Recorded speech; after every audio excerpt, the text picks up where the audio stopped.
Hey guys, আসসালামু আলাইকুম। কেমন আছো তোমরা? তোমাকে ঘিরে আমার ভালোবাসা পার্ট 3 নিয়ে এসে পড়ছি। তো বেশি কথা না কয়ে ভিডিও শুরু করা যাক। রাফি বাবা অনুর ঠোঁট এভাবে কাটলো কি করে? রাফি কিছুটা ঘাবড়ে গেল। রাফি যে অনুর ঠোঁটের এই অবস্থা করছে তা তো অনুর মাকে কিছুতেই বলতে পারবে না। রাফি কিছুটা ভেবে স্বাভাবিক স্বরে অনুর মাকে বলল, আসলে খালামণি, বৃষ্টি শেষে রাস্তা খুব পিছলা হয়েছিল। সেই রাস্তা দিয়ে আমি আর অনু হেঁটে আসছিলাম। তখনই অনু হুট করেই পা পিছলে একটা ইটের উপর পড়ে যায়। সেই ইটে লেগে অনুর ঠোঁটের এই অবস্থা হয়। রাফির কথা শুনে অনুর মা ভয় পেয়ে বলল, আমার মেয়েটা শেষে কিনা ইটের উপর পড়ে এই অবস্থা হলো। আমি এখনই ওষুধ নিয়ে আসছি। অনুর মা রুম থেকে বেরিয়ে গেল। রাফি দীর্ঘশ্বাস ফেলে অনুর বিছানার পাশে এক কোণে বসলো। রাফি জামা বৃষ্টিতে ভিজে যাওয়ায় অনুর বাবার দেওয়া একটি জামা রাফি পরে আছে। অনুর চোখ বন্ধ করে আছে। অনু হয়তো গভীর ঘুমে পড়েছে। রাফি অনুর দিকে অপলক দৃষ্টিতে তাকিয়ে আছে। রাফি অনুর দিকে তাকিয়ে মনে মনে বলল, আমি হয়তো আজ বেশি বাড়াবাড়ি করে ফেলছি। অনুর সাথে এমনটা করা আমার ঠিক হয়নি। রাফি হাত বাড়িয়ে অনুর ঠোঁটে হাত ছুঁয়ে দেখলো সত্যি ঠোঁট কিছুটা কেটে ফুলে গেছে। রাফি অনুর ঠোঁট থেকে হাতটা সরিয়ে অনুর বিপরীত দিকে ঘুরে বসলো। বেশিক্ষণ অনুর দিকে তাকানো একদম চলবে না। আবার ভয়ঙ্কর কিছু করার ইচ্ছা রাফির মনে জাগবে, যা রাফি চায় না। অনুর মা হাতে ওষুধ নিয়ে রুমে আসে অনুকে খাইয়ে দেওয়ার জন্য।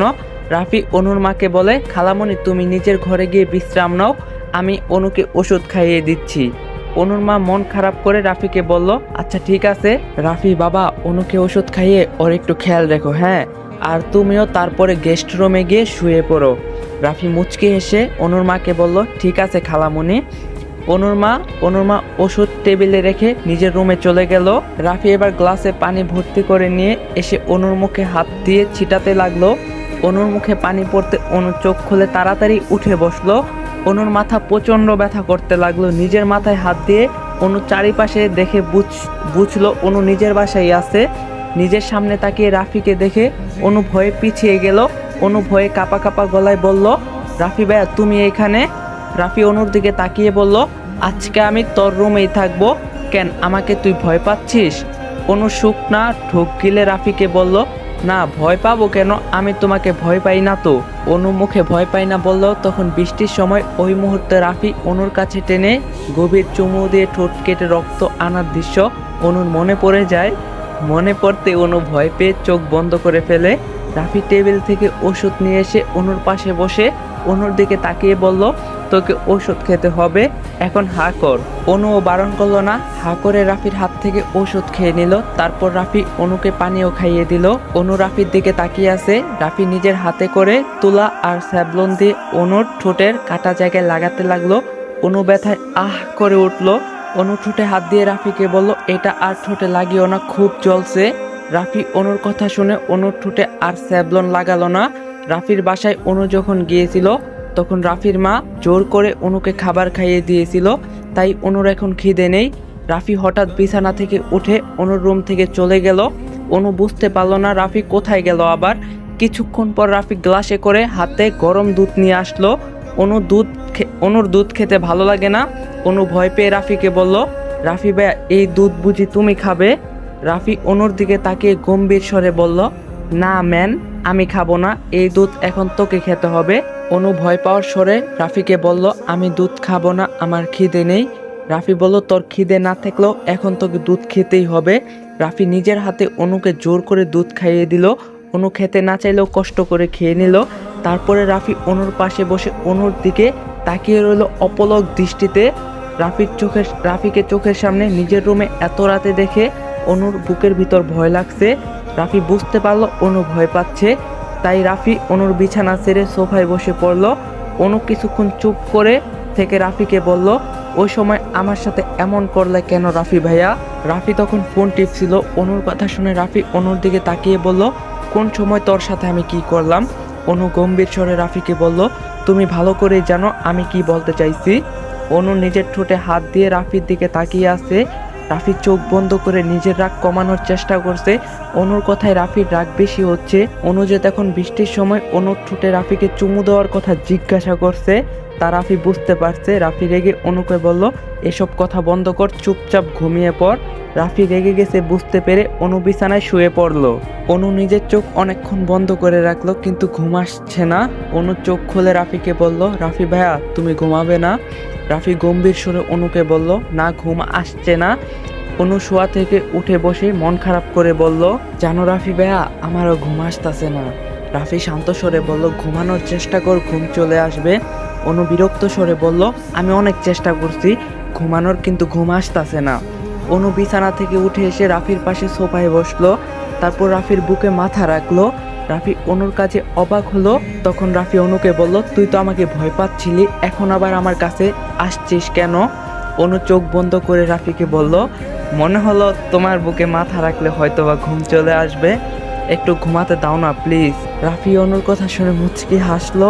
রাফি অনুকে এক হাতে জড়িয়ে ধরে অনুর মাথায় হাত বুলাতে লাগলো। একটু পর ঠিকই অনু রাফির বুকে ঘুমিয়ে পড়লো। রাফি বুঝতে পারলো অনু ঘুমিয়ে পড়ছে, তাই রাফি অনুকে কোলে তুলে নিয়ে বিছানায় শুয়ে দিল। অনুর নিষ্পাপ মুখের দিকে রাফি কিছুক্ষণ তাকিয়ে রইল। রাফির খুব ঘুম পাচ্ছে, কিন্তু কেন যেন অনুকে ছেড়ে অন্য রুমে যেতে ইচ্ছা করতেছে না। তাই রাফি অনুর বিছানার পাশে বসে রইল। রাফি না ঘুমিয়ে অনুর দিকে তাকিয়ে রইল। সকাল হয়ে গেছে, অনুর ঘুম ভেঙে যায়। অনুর চোখ খোলে, দেখে সে বিছানায় শুয়ে আছে। অনু মনে মনে বলল, আমি তো সোফায় রাফি ভাইয়ের কাছে শুয়েছিলাম, তাহলে আমি বিছানায় এলাম কি করে? অনু আশেপাশে তাকিয়ে রাফিকে খুঁজতে লাগলো, কিন্তু রাফিকে দেখতে পেল না। বিছানা থেকে উঠে ড্রয়িং রুমে চলে যায়। অনুর মা রান্নাঘরে রান্না করছে। অনু তার মাকে জিজ্ঞাসা করলো, আম্মু রাফি ভাইয়া কোথায়? অনুর মা অনুকে বলল, রাফি নিজের বাসায় চলে গেছে। অনু মন খারাপ করে নিজের রুমে আবারও চলে গেল। মনে মনে অনু বলল, রাফি ভাইয়া তুমি চলে গেলে আমার কিছু ভালো লাগছে না, তুমি তো আমাকে পড়াতেও আসো না, এখন নিজের কাছেই খারাপ লাগতেছে, কেন যে ঠিক মতো পড়তাম না, ঠিক মতো পড়লে হয়তো রাফি ভাইয়া আমাকে পড়াতে আসতো। এভাবে বেশ কয়েকদিন চলে গেল। অনুর বাসায় রাফি আর আসে না। রাফি না আসায় অনুর কাছে কিছু ভালো লাগছে না। রাফি অনুর বাসায় আসে না দেখে অনু আর রাফির বাসায় যায় না। অনুর কলেজ ছুটি হলে অনু রাস্তা দিয়ে হাঁটছিল। হঠাৎ কলেজের রাস্তায় এক পাশে রাফিকে দাঁড়িয়ে থাকতে দেখে অনু অবাক হলো। পর মুহূর্তে অনু খুশি হয়ে দৌড়ে চলে গেল রাফির কাছে। অনু হাসি মুখে রাফিকে জিজ্ঞাসা করলো, রাফি ভাইয়া তুমি এখানে কি করো? রাফি অনুর দিকে তাকিয়ে বলল, মন চাইলো তাই আসলাম। অনু রাফিকে বলল, আমাকে দেখতে এসেছো? রাফি রাগী স্বরে অনুকে বলল, আমি কি বলছি যে তোকে আমি দেখতে এসেছি? রাফির কথায় অনু মন খারাপ করে বলল। অনু বলল, সরি রাফি ভাইয়া, আমার মনে হয়েছিল হয়তো তুমি আমাকে দেখার জন্য এখানে এসেছো। রাফি বলল, তুই কি কোনো দেখার বস্তু যে তোকে দেখতে হবে? রাফির কথায় অনুর এবার রাগ হচ্ছে। অনু রেগে রাফির সামনে থেকে চলে যেতে লাগলো। ঠিক তখনই অনুর হাত রাফি চেপে ধরলো।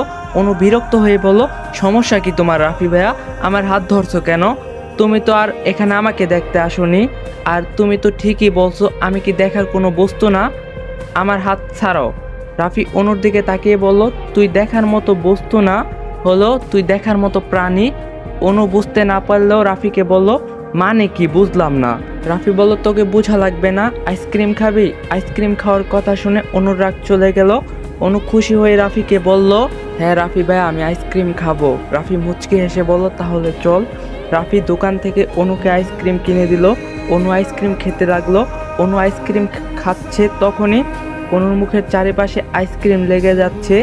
অনু মুখ থেকে আইসক্রিম মুছে নিল। আইসক্রিম খাওয়ার সময় আবারও মুখে আইসক্রিম লেগে যাচ্ছে। মুখে বারবার আইসক্রিম লেগে যাওয়াতে অনু বিরক্ত হয়েছে। রাফি অনুর কাণ্ড দেখে শব্দ করে হেসে ফেলল। অনু রাফির দিকে তাকিয়ে রাফিকে হাসতে দেখে অনুরও ভালো লাগলেও আবার মন খারাপ করে অনু বলল, আমার মুখে আইসক্রিম বারবার লেগে যাওয়াতে তুমি হাসছো রাফি ভাইয়া? রাফি হেসে বলল, আইসক্রিম খাচ্ছিস খা, কিন্তু মুখ এতবার মুছে নেওয়ার কি আছে? অনু রাফিকে বলল, রাস্তায় কত মানুষ দেখছো রাফি ভাইয়া, আমার মুখে আইসক্রিম লেগে এমন দশা দেখে সবাই হাসবে না? রাফি বলল, সবাই কি তোর মতো বলদ নাকি অনু? যারা বলদ তারাই হাসবে, আর যারা বুদ্ধিমান তারা হাসবে না। অনু মন খারাপ করে রাফিকে বলল, তুমি আমাকে বলদ বলদ বলছো রাফি ভাইয়া? রাফি অনুর দিকে তাকিয়ে বলল, বলদ না তো কি, তোর মনে হয় তুই চালাক? রাফির কথা শুনে অনুর রাগ হলো। রাফির হাতে আইসক্রিম ধরিয়ে দিয়ে অনু বলল, আমি আর আইসক্রিম খাবো না। রাফি রাগী স্বরে অনুকে বলল, আমি কি এখন আইসক্রিম ফেলে দিব? অনু অন্যদিকে তাকিয়ে বলল, তোমার ইচ্ছা হলে ফেলে দাও। রাফি অনুর দিকে একবার রাগী দৃষ্টিতে তাকিয়ে নিজেই অনুর অবশিষ্ট আইসক্রিমটুকু খেতে লাগলো। রাফি অনুর আইসক্রিম খাচ্ছে দেখে অনু অবাক হয়ে বলল, রাফি ভাইয়া, এই আইসক্রিম তো আমি খেয়েছি, আইসক্রিমটা তো এঁটো হয়ে গেছে, তাহলে আমার এঁটো হয়ে যাওয়া আইসক্রিম তুমি কেন খাচ্ছ? রাফি আইসক্রিম খেতে খেতে অনুকে বলল, তোর কাছে আমি কিছু জানতে চেয়েছি, তাহলে বেশি কথা বলতাছিস কেন? চুপ করে থাক। রাফির কথা শুনে অনু চুপ করে রইল। অনু রাফির দিকে তাকিয়ে তাকিয়ে রাফির আইসক্রিম খাওয়া দেখছে। রাফির মুখে তো একটু আইসক্রিম লাগছে না। অনু মনে মনে বলল, রাফি ভাইয়া এত সুন্দর করে আইসক্রিম খায় কি করে? একটুও তো মুখের আশেপাশে লাগছে না, আর আমি খেলেই মুখের চারপাশে মানচিত্র এঁকে যায়। রাফি নিজেই অনুর কলেজের সামনে এসেছিল, তাই রাফি অনুকে নিজের গাড়ি দিয়ে ড্রাইভ করে বাসায় পৌঁছে দিয়ে চলে যায়। অনু একবার পিছন ফিরে তাকালো রাফিকে দেখার জন্য, কিন্তু রাফি তো চলে গেছে। দীর্ঘশ্বাস ফেলে অনু বাসায় চলে গেল। রাফি গাড়ি ড্রাইভ করছে আর অনুর কথা ভাবছে। এখন অনুর কথা ভেবে রাফি মুচকি হাসছে। রাফি মনে মনে বলল, তোর বাচ্চামিতে আমার একটু বিরক্ত লাগে না অনু, কেন জানি না আমার খুব ভালো লাগে তোর বাচ্চামোগুলো। ইউ আর রিয়েলে কিউট গার্লস অনু।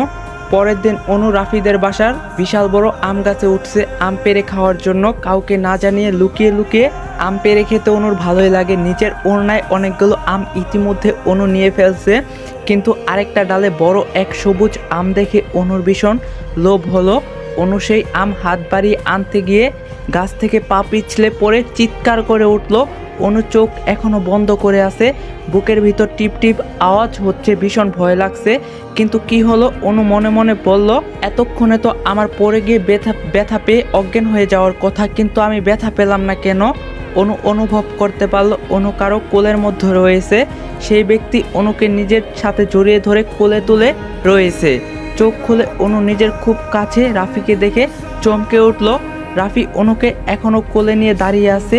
অনুর বিশ্বাস হচ্ছে না, অনুর কাছে সবকিছু স্বপ্ন লাগছে। গাছে উঠে যখন অনু আম পাড়ছিল তখন রাফি নিজের বারান্দায় বসেছিল, কিন্তু হঠাৎ রাফি অনুকে দেখতে পেল অনু গাছের উপর উঠে বসে আছে। রাফি নিজের বাসা থেকে নিচে নেমে বাইরে বেরিয়ে গেল। বাগানের মধ্যে গাছের এক পাশে দাঁড়িয়ে রাফি অনুর কাণ্ড কাজ দেখছিল। রাফির কাছে ভালোই লাগছিল অনুর দুষ্টামি, কিন্তু হঠাৎ অনু গাছ থেকে পা পিছলে পড়ে গেলে রাফির সাথে সাথেই অনুকে ধরে ফেলে। রাফি রেগে অনুর দিকে তাকিয়ে বলল, তুই গাছে উঠছিলি কেন?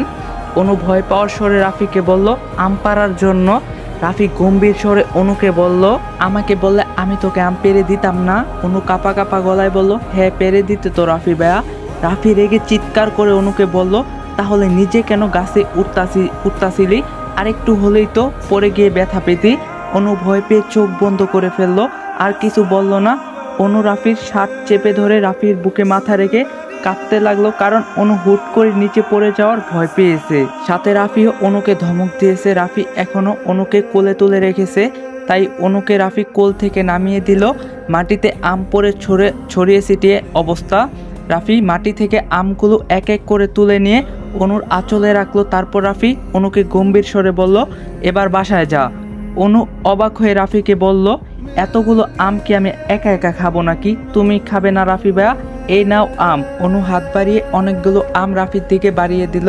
রাফি মুখ ঘুরিয়ে অন্যদিকে তাকিয়ে অনুকে শান্ত স্বরে বলল, আমি আম খাবো না। অনু চিন্তিত হয়ে বলল, কেন খাবা না? রাফি রেগে গিয়ে বলল, বেশি কথা একদম বলবি না। আমার বাসার বাগানে কি করিস? যা নিজের বাসায় চলে যা। অনু মন খারাপ করে রাফিকে বলল, তুমি আমাকে তাড়িয়ে দিচ্ছ রাফি ভাইয়া? রাফি অনুকে বলল, তাড়িয়ে দেইনি, কিন্তু তুই আমার চোখের সামনে আসবি না, তুই আমার চোখের সামনে বেশি আসবি না, তাই বলছি চলে যা। অনু অবাক হয়ে রাফিকে বলল, কেন আমি তোমার কাছে আসলে কি হবে? রাফি অনুর কাছে এগিয়ে আসতে আসতে বলল, দেখতে চাস কি হবে? অনু ভয় পেয়ে পিছাতে পিছাতে বলল, না না না না, আমি দেখতে চাই না। রাফি বাঁকা হেসে অনুকে বলল, কিন্তু এখন তো তোকে দেখতে হবে। রাফি অনুর কোমরে জড়িয়ে ধরে নিজের একদম কাছে নিয়ে আসলো। আবারও অনুর ওড়নার আঁচল থেকে সব আম মাটিতে পড়ে গেল। অনু ভয় পেয়ে রাফির দিকে অবাক হয়ে তাকালো। রাফি অনুর ডান গালে চুমু দিল এবং বাম গালেও চুমু দিয়ে অনুকে ছেড়ে দিল। অনু রাফির ঠোঁটের স্পর্শে কেঁপে উঠল। অনু নিজের গালে হাত দিয়ে রাফিকে বলল, রাফি ভাইয়া তুমি এটা কি করলে? রাফি অনুর চোখের দিকে তাকিয়ে বলল, কি করলাম বুঝতে পারলি না? তোকে আদর করলাম, তুই আশেপাশে থাকলেই তোকে আমার আদর করতে মন চাই, তাই তো বলছি যখন তখন আমার আশেপাশে আসবি না, কিন্তু তুই তো আমার কথাই শুনিস না। আমার আদর খেতে বুঝি তোর খুব ভালোই লাগে তাই না? অনু লজ্জা পেয়ে বলল, কি সব বলছো তুমি রাফি ভাইয়া? আমি কি বলছি তা তোর বোঝা লাগবে না? রাফি আর কোনো কথা না বলে মুচকি এসে বাগান থেকে চলে গেল। অনু এখনো দাঁড়িয়ে আছে। অনু গালে হাত দিয়ে মনে মনে বলল, আমি কখন তোমার আশেপাশে আসলাম? তুমিই তো বারবার আমার আশেপাশে আসো। অনু আর আম না নিয়ে বাড়ি ফিরলো। আমগুলো বাগানেই পড়ে রইল। অনু দৌড়ে রাফির বাসার বাগান থেকে নিজের বাসায় চলে এলো। অনু নিজের রুমে দরজা লাগিয়ে হাঁপাতে লাগলো। আবার অনুর চোখের সামনে নিজের দুই গালে রাফির চুমু দেওয়ার দৃশ্য দেখতে পেল। অনু নিজের গালে হাত দিয়েই বিছানায় বসে পড়ল। নিজের পুরো মুখে অনুর প্রচণ্ড ঘাম লেগে আছে। অনু নিজের হাত দিয়ে সেই ঘাম মুছতে লাগলো। হঠাৎ করেই অনুর ফোনে অনেকগুলো মেসেজ আসলো, তাও আবার রাফির মেসেজ। অনু হাতে ফোন নিয়ে রাফির মেসেজে ঢুকেই একটা বড় শক খেলো। রাফি অনুর কোমরে জড়িয়ে ধরে অনুর গালে কিস করছে, এই দৃশ্য ছবি তুলে রেখে দিয়েছে। অনু মনে মনে বলল, রাফি ভাই এসব পিক কিভাবে তুললো? কে তুললো এই পিক? আর কেনই বা তুললো? এরই মাঝে রাফি আরেকটা মেসেজ অনু দেখতে পেল। রাফি অনুকে লিখেছে, কিরে অনু, এই পিকটা দেখে ভয় পেলি? ভয় নেই, আমার দ্বারা অসম্ভব কিছুই নয়। আমার বাগানে অনেকগুলো সিসি ক্যামেরা লাগানো আছে, সেটা হয়তো তুই জানিস না। সেই ক্যামেরা থেকে এই ছবিগুলো তুলে নিজের কাছে রাখলাম, ভালো করে নি বল। অনু এই মেসেজ পড়ার পর তাড়াতাড়ি করে রাফির মোবাইলে কল দিল। রাফি কল ধরতেই অনু বলল, এমন কেন করলে রাফি ভাইয়া? তুমি এসব ছবি তুলে কি প্রমাণ করতে চাইছো? রাফি স্বাভাবিক স্বরেই অনুকে বলল, কিছু প্রমাণ করতে চাইছি না, শুধু তোর আমার এই মুহূর্তটুকু ক্যামেরায় বন্দি করে রাখলাম। অনু ভয় পাওয়ার গলায় রাফিকে বলল, প্লিজ রাফি ভাইয়া, তুমি এই ছবি বাসার কাউকে দেখিও না। আম্মু আব্বু জানলে আমাকে অনেক শাস্তি দিবে। তুমি আমার কথা বুঝতে পারছো তো? রাফি গম্ভীর স্বরে অনুকে বলল, হ্যাঁ আমি বুঝতে পেরেছি, তোর বাসার কাউকে পিক দেখাবো না। রাফির কথায় অনু এবার শান্ত হলো। রাফি আর কিছু না বলে ফোনটা কেটে দিল। রাফি ফোন কেটেছে দেখে অনুর মন খারাপ করে মনে মনে বলল, এভাবে ফোনটা রাফি ভাইয়া কেটে দিল। রাফির হাতে অনুর আর রাফির রোমান্টিক দৃশ্যর ফটো, যেখানে রাফি অনুর গালে চুমু দিয়েছে। রাফি অপলক দৃষ্টিতে ছবিটির দিকে তাকিয়ে আছে, চোখের এক পলক এদিক ওদিক যাচ্ছে না। অপরদিকে অনু মোবাইল হাতে নিয়ে সেই ছবিটি দেখতে লাগলো। অনুর মনের মধ্যে ভীষণ ভয় লাগছে, রাফি ভাইয়া যেই রাগী ছবি দিয়ে যদি কিছু করে ফেলে। আবার অনু ভাবলো এমন নাও হতে পারে, একটু বেশি হয়তো ভাবছি। বারান্দায় বসে আছে রাফি, মনটা উদাসীন। যতই অনুকে মন থেকে সরাতে চাইছে, ততই যেন অনু রাফির মনের মাঝে গেঁথে যাচ্ছে। রাফি চোখ বন্ধ করে দীর্ঘশ্বাস ফেললো। রাফি অনুকে নিজের চোখের সামনে দেখতে খুব ইচ্ছা করছে, তাই রাফি নিজের বাসা থেকে বেরিয়ে অনুর বাসায় চলে গিয়ে অনুর বাসার কলিং বেল বাজাতে লাগলো। অনুর মা দরজা খুলে রাফিকে দেখে বলল, আরে রাফি বাবা, ভিতরে এসো, বসো। রাফি ড্রয়িং রুমের ভিতরে এসে এদিক ওদিক খুঁজে অনুর মাকে শান্ত স্বরে বলল, খালামণি অনু কোথায়? অনু নিজের রুমে আছে। অনুর মা রাফিকে বলল, না বাবা, অনু ছাদে গিয়েছে। রাফি অনুর মাকে বলল, আচ্ছা খালামণি, আমি দেখে আসি অনু কি করছে, যদি আবার ছাদ থেকে হোঁচট খেয়ে পড়ে যায়। অনুর মা চিন্তিত হয়ে রাফিকে বলল, হ্যাঁ বাবা, ঠিকই বলছো, মেয়েটা আমার একা একা ছাদে যদি হোঁচট খেয়ে পড়ে যায়, তুমি যাও। রাফি অনুকে খোঁজার জন্য ছাদে উঠতে লাগলো। আর অন্যদিকে বিকালবেলায় সূর্য একেবারে ডুবে গিয়ে রাত হয়ে যাবে একটু পর। 5 তলার ছাদের রেলিংয়ে দাঁড়িয়ে থেকে সূর্যের লাল আলোটার দিকে তাকিয়ে থাকতে অনুর বেশ ভালোই লাগছে। অনু 3 তলার ফ্ল্যাটে থাকে, কিন্তু ফ্ল্যাটটা 5 তলা। রাফির নিজের 2 তলা বড় বাড়ি থাকলেও অনুর নিজের বাড়িতে নয়, বরং অনু ভাড়া ফ্ল্যাট বাড়িতেই থাকে। কারণ রাফির বাবা বড়লোক হলেও অপরদিকে অনুর বাবা মধ্যবিত্ত। অনুর মায়ের বড় বোন রাফির মা, কিন্তু রাফির পরিবার ধনী হওয়া, অনুর পরিবার মধ্যবিত্ত হওয়া নিয়ে ছোট করা, ঝগড়া, হিংসা, অহংকার কখনো করা হয়নি। অনুর মায়ের এবং রাফির মায়ের এই 2 বোনের সম্পর্ক মধুর মতো অটুট হয়ে আছে, এবং রাফির বাবা ও অনুর বাবার মাঝেও ভালো বন্ধুত্বপূর্ণ সম্পর্ক। ছাদে দাঁড়িয়ে থেকে হঠাৎ করে অনুর মনটা খারাপ হয়ে যাচ্ছে। রাফির কথা বারবার অনুর মনে পড়ছে। হঠাৎ করে রাফি বলে উঠল, এখানে একা দাঁড়িয়ে কি ভাবছিস অনু? রাফির কণ্ঠ শুনে অনু চমকে অনু পেছনে ফিরে তাকালো। রাফি এগিয়ে এসে অনুর পাশে রেলিংয়ের কাছে দাঁড়ালো। অনু রাফির দিকে তাকিয়ে শান্ত স্বরে বলল, আমার মনটা ভালো নেই রাফি ভাইয়া, কিছুই তো ভালো লাগছে না আমার। রাফি চিন্তিত স্বরে অনুকে বলল, কেন, তোর কি মনের অসুখ হয়েছে নাকি অনু? হে গাইস, আজকের পার্টটা এখানে এন্ড করতেছি। আর একটা কথা, তোমরা রাফি আমি শুধু তোমার গল্প চাইতেছো না, তো এখন চ্যানেলে 24K সাবস্ক্রাইবার আছে, আর মাত্র 6K সাবস্ক্রাইব লাগে 30K সাবস্ক্রাইব হইতে। তো চ্যানেলটা সবাই ফটাফট সাবস্ক্রাইব করো, 30K সাবস্ক্রাইব হইলে রাফি আমি শুধু তোমার গল্প পার্ট 20 আসবে। তো এই video লাইকটার 2K 2K like complete করে দিতে পারলে কালকেই পার্ট 4 পাওয়া যাবে। আর হ্যাঁ, ভিডিওটা লাইক দিতে ভুলবা না, চ্যানেলটা সাবস্ক্রাইব করতে ভুলবা না। তো দেখা হইতাছে কালকে, সবাই ভালো থাকো, সুস্থ থাকো, আল্লাহ হাফেজ।